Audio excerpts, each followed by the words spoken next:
Welcome to the Happy Mama Movement podcast. I'm Amy Taylor-Kabbaz. I would like to start by acknowledging the Gadigal people of the Eora Nation on which this podcast is recorded as the traditional custodians of this land, and pay my respects to the elders past, present, and emerging. And as this podcast is dedicated to the wisdom and knowledge of motherhood, I would like to acknowledge the mothers of this land, the elders, their wisdom, their knowing, and my own elders and teachers. Welcome back, everyone. On the 22nd of July 2014, I registered my very first website, wanting to start sharing my story, my research and insights into motherhood, which means it has now been 9 years of creating content, and for most of that time, creating podcasts, both in this podcast and a previous incarnation, sharing stories of motherhood and matrescence from all over the globe. And so I think we often don't pause and celebrate enough in our current culture. And I also know that we have so much knowledge hidden in the archives of this podcast. And so in recognition of that, the team and I are going to be bringing you some micro matrescence moments over the next few weeks, highlights and insights from some of our episodes that you can listen to. And if you want to go deeper, pop into the show notes and see which episode to go back to and listen. Thank you for being here, perhaps for the last 9 years or just for the last few minutes. This is how we change the way we support mothers.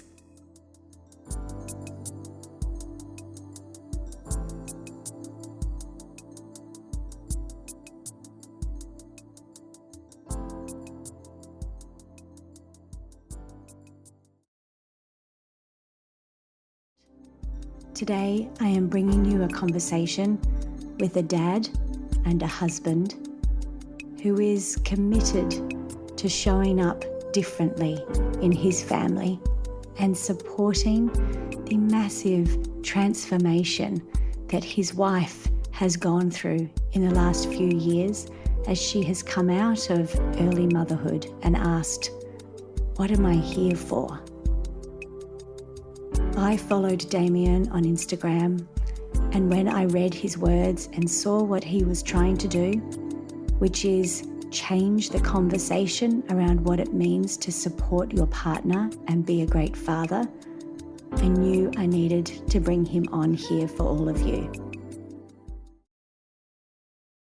So tell me about that. When that first conversation started to come up about the stereotypical relationship that you had, and the roles that you had almost inherited, was it hard to admit that there was that assumption?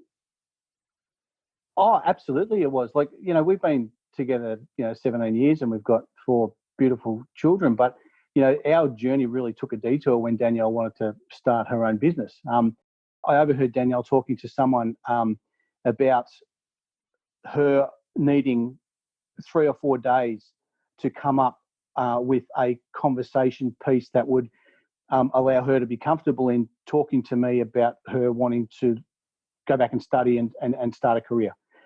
And it almost broke my heart to think that, the woman that I love, the person whom I married, the person whom I've got children with, didn't feel that she could come and talk to me about her wanting a career out of fear of my reaction, And I just remember when she did talk to me about that, it was like 5 things. And it was almost like, you want to do what? That was the first one. How will this affect me, Mr. Selfish? Dinner's at 6:30. Who's going to do the shopping? Who's going to do the washing? Who's going to do the house? How will this affect the family? I'm the provider. The kids need you. And then the last one was, what about my weekends? And that was another sort of selfish thing. So, and I remember Danielle saying that she didn't think that she had anything to give this world other than being a wife and a mum. Mm-hmm. And that there had to be more than this, and that she thought she was selfish for wanting more. Now, that it took me years to understand the pain behind that statement. And I had two choices. I could dig my heels in and revert to those conventional roles that we were brought up with, or I could stand behind her and become a bigger supporter. When Danielle initially started studying and then started working and started mixing with the circle that she mixed with, I saw a change in her that was amazing. It was almost like that there was an inner entrepreneur that had been there the whole time, and it was really exciting to watch her growth. And so that made me then go back to that list and look at, I suppose, the selfishness behind that list. And I said to someone the other week, I said, I'm not going to apologise for the way I initially reacted, because that was my upbringing. But once I recognised that, it was my opportunity to change the trajectory, not only of myself, but of my son. I've got a son and three daughters, and they're thinking as well. So, I decided back then, I wanted to stand beside her, and I started thinking, well, what about all the guys that I know that go to the pub every Friday night, and their reaction might be, well, you want me to look after the kids on a Friday night? It's pub night with my mates. And so my conversation with someone, the other week was, well, why don't you go to the pub every second week? Why does it need to be every week? And so that straight away gives one night a week that their partner can go off and do something, whether it be something for personal growth or just to have some personal space, or, but also more importantly, it's a chance for the guys to bond with their children like never before. Get out of the work, know that on a Friday night or a Saturday night or a Thursday night or whatever, that it's their chance to have the kids, and make it memorable, make it special. And my relationship with my children has never been better than what it was now that I sort of stepped up and started, being a father again.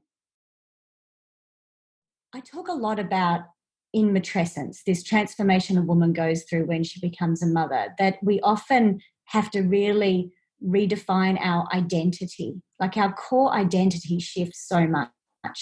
And I wonder if this is not the same thing that happens with men, in the sense of their boss might be okay with them staying home and working on the computer because one of their kids is sick, but they don't almost want to be seen as that person. They struggle with that identity shift. Yeah, and look, and you're right there too, but that could also be, the hole that broke the dam as well, that everyone else is sitting back waiting for someone else who might be influential to do the same thing. And it just opens the floodgates, and all of a sudden we've got a heap of blokes that are pretty cool with staying home looking after the kids, or even asking for permission to do that. And that's why I love what you're doing. That's why I wanted you on the podcast, because when I saw what you were doing, I thought, these are the conversations we should be having with the men as well as the women. So my working week, prior to this change, I'd be on my way home, I'd ring and say I was on my way home, and I'd get home and dinner would be at home, and that was all happy, and the kids would be fed by 6:30, and that was my, I suppose my subconscious want. Now, it doesn't matter how late I'm working, I know I'm going to go to the supermarket on the way home. I'm going to ring and say, hey, what do you want for dinner? And 9 times out of 10, I'll come home and I'll actually cook while Danielle's on the computer and get the kids tea. So I know I'm going to do that. So I don't have any issues or reservations about doing that. Therefore, that's a non-issue. Whereas, a lot of people I know, especially friends of mine, are like, well, what do you mean you get dinner on the way home? Why isn't it there ready for you when you get home? And then I'm at pains to explain why I do that. But I think most of the time it's an unconscious programming, isn't it? I know that within my own relationship, it's just this questioning of the status quo that we seem to fall back into he would never have wanted to do that. This isn't what we thought our lives would look like, but just survival. We end up falling back into these old patterns. And that's what we need to question. Why does it have to be that way? Why can't you be that way? Yes. Yeah. And so I think from my point of view, if anyone else had known Danielle as long as I did and saw her growth game over the last couple of years, then you would have no issue trying anything you could to keep her going on that trajectory and sitting back and being proud of her. I've got no issues now, spending the weekend with the kids at home while she works, if she has to work. In fact, I look forward to it. And I look forward also to from a relationship point of view of giving her that space. And that space could be her going out for a massage. That space could be her going to the local co-sharing work joint to work for a couple of hours or work for the day. But it's really important that she has that space as well to create what she wants. And which brings me to one of the posts that you shared, which I just loved, and I'm going to read for everyone to hear.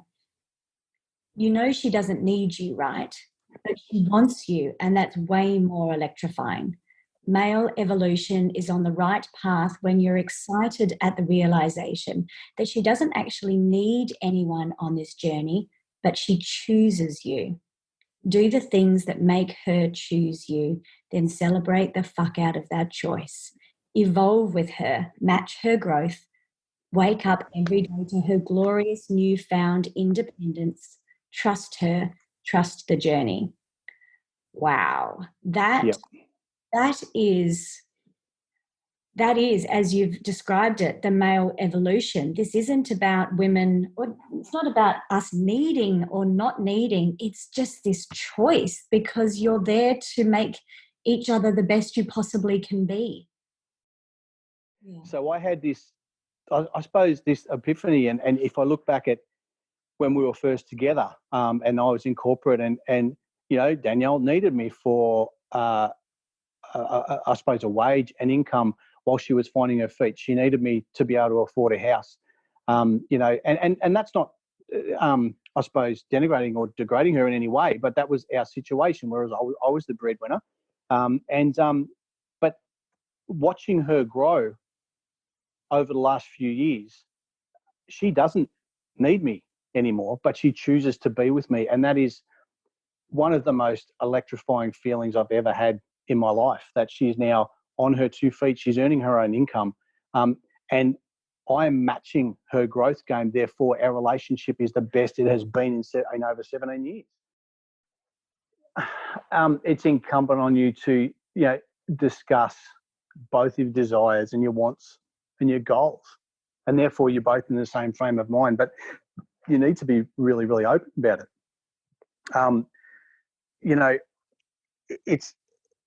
It's not going to work, and this might be a new business venture, and I'm sort of relating this to Danielle, but it's not going to work if she's not supported to work it. I know guys who have actively sabotaged a journey just to keep it back to the way it was comfortable for them.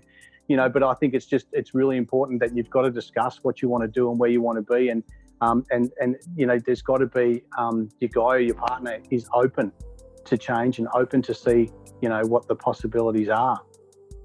Thank you for being a part of this movement and for listening to these amazing insights and stories of matrescence from mothers and experts around the world. Please know that you can be a part of this revolution by being a part of our Mama Rising Coaching Certification, which is open now and we start in September. Find out all the details by going to mamarising.net. And thank you again for being here. See you next time.